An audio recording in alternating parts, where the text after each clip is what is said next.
Hey, dog.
Horse fence. Wait. Yeah, horse fence for chickens. I know it don't make much sense, but the holes are itty bitty and the wire's real tough. Chickens won't fit through the holes and the dogs can't get through the wire. They can still go under it, but figure that part out later. We didn't get chicken wire or some sort of welded wire because I've seen stuff go right through those. I've seen coons and dogs and stuff go right through those. I've went right through chicken wire too. So we chose this.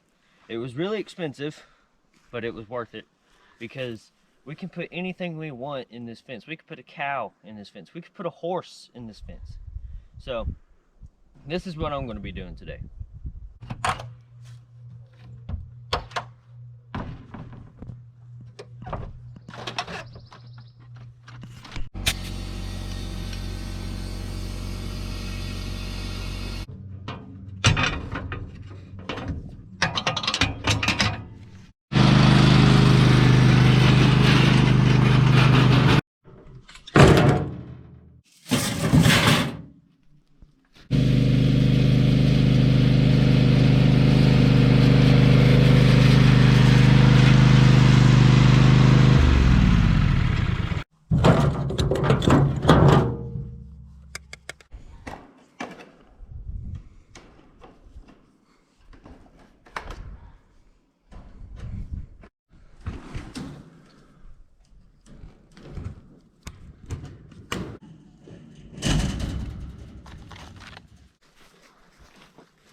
that far enough, boy? I think so. You only got to make it about 40 foot. I think so. Pull through extra, you have to pull it back.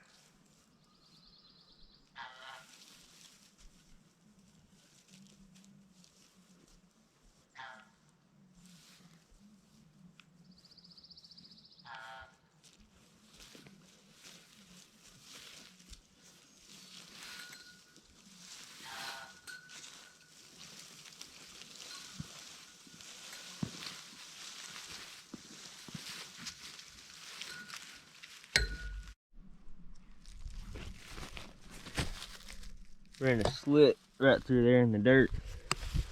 And usually we would have just put the roll on its side and rolled it down through here.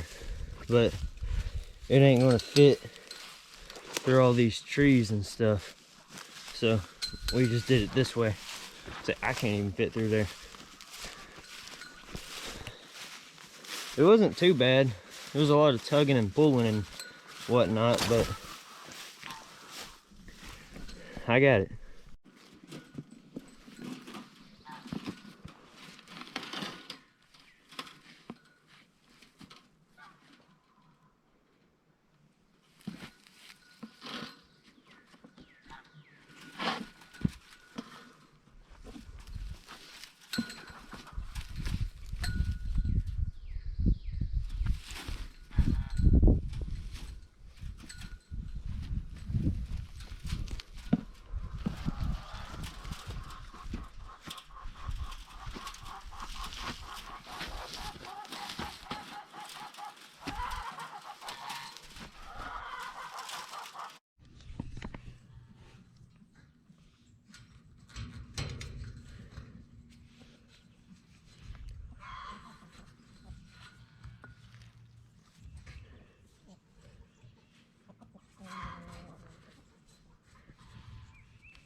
So I got this steel wire running from down there to over here on this upright post.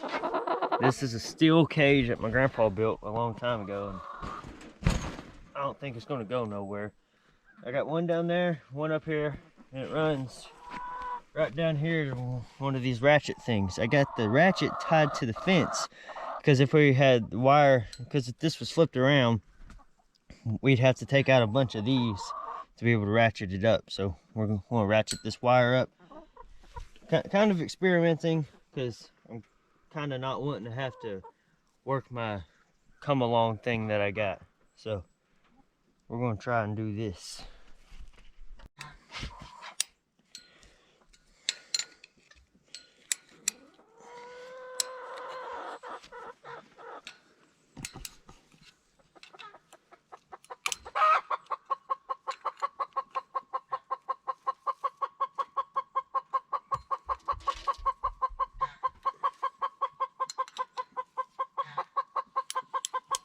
We're down here at these corner poles trying to take a little bit of slack out by hand.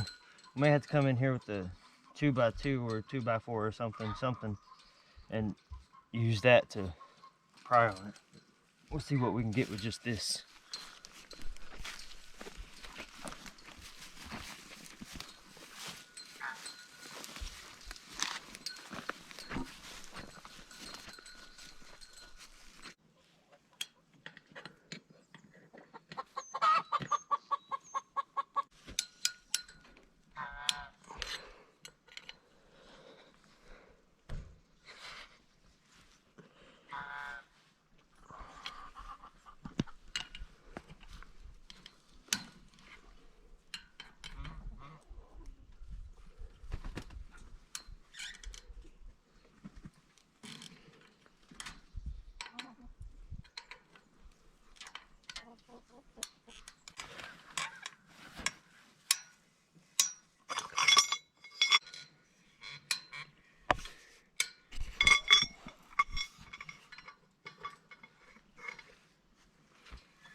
All right, y'all.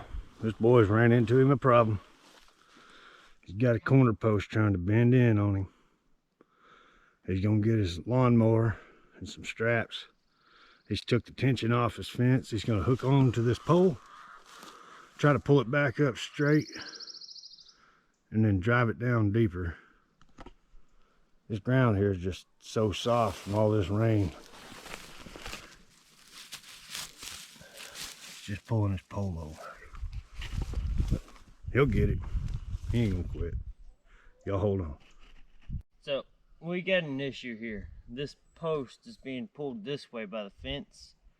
So we're gonna tie the lawnmower to it, and whenever he pulls it that way and it's straight, I'll hammer him down on it with this, and hopefully it'll work. The reason why this happened is because apparently it's mud right here. Whenever we drove it in there, it wasn't all muddy, so we'll see how this one goes.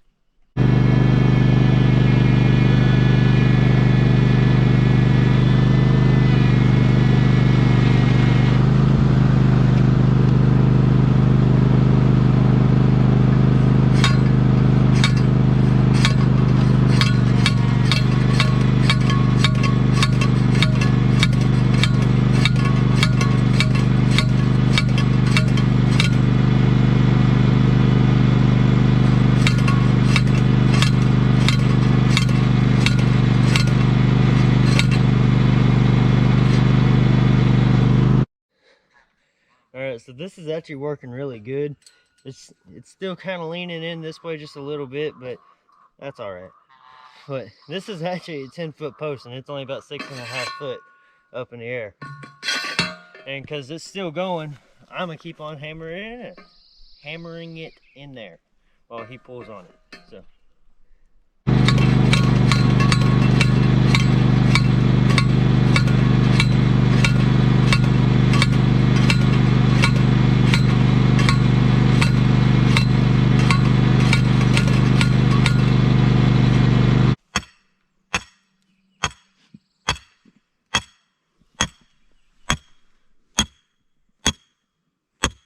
This may not work.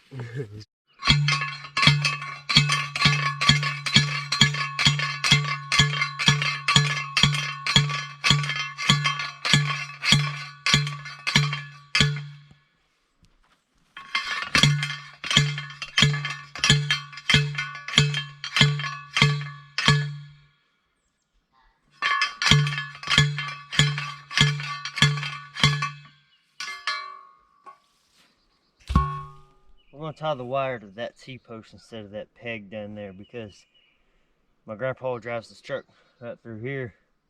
We don't want him running over that peg, and he'll be able to see that, and we'll be able to see that and not walk into it.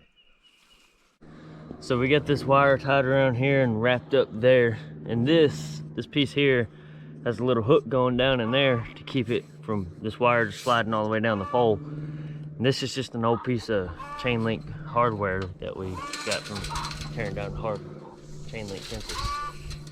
We're gonna run this wire down here and tie it down there to that T-post, and we can let this strap off, hopefully. I know this ain't the prettiest, but we've done what we can. We're gonna go back and try and stretch it some more.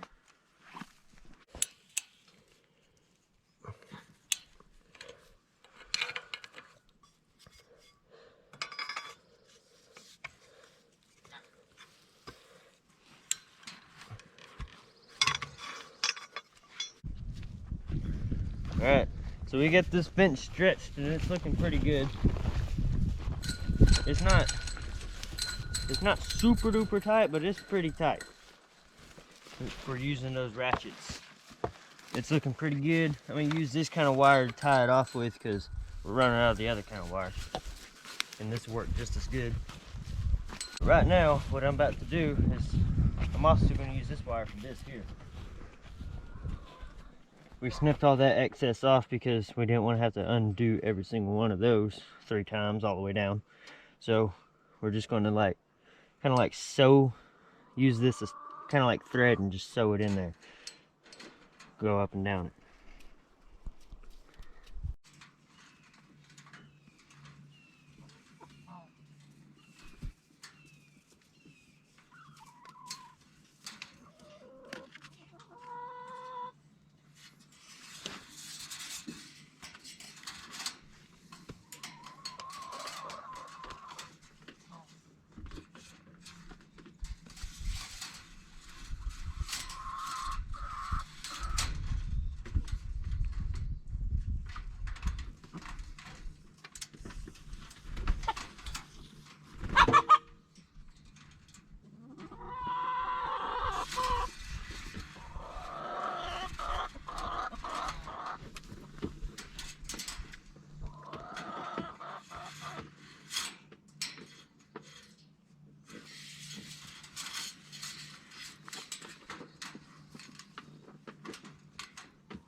All right, y'all. So phase 1 of this fence is almost complete.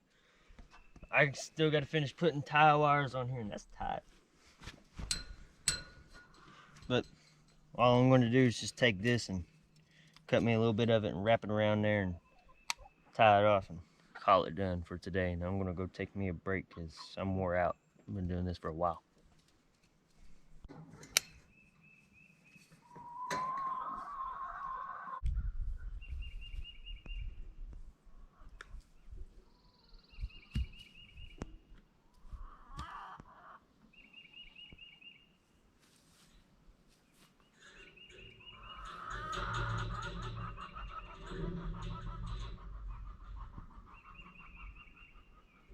Well, I believe that's enough for today. Enough for y'all. I still got to finish.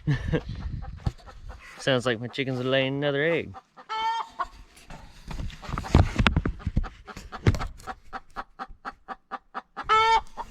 Anywho, tomorrow or whenever we get around to it, it's been trying to rain us out all day today. So it might rain tomorrow, I don't know. But whenever we get to it, we're gonna be putting up gates and filling in holes. We got these swells here, these low spots. And they come all the way over here to the fence. So like right here. My boot goes all the way over. We gotta fill those in with some dirt. We got to put some gates up. That's phase 2 of the fence. Phase 3 of the fence is we're debating on getting chicken wire or deer mesh or welded wire. But whichever one we get, we're going to bring it here and cut it in half. Show y'all how we do that later.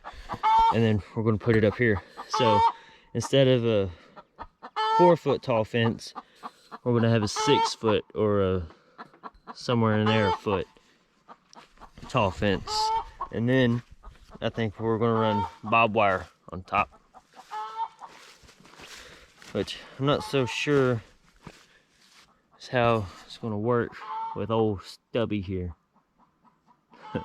This is a 10-foot pipe and it's 6.5 foot up, about 6.5 foot. We never measured it.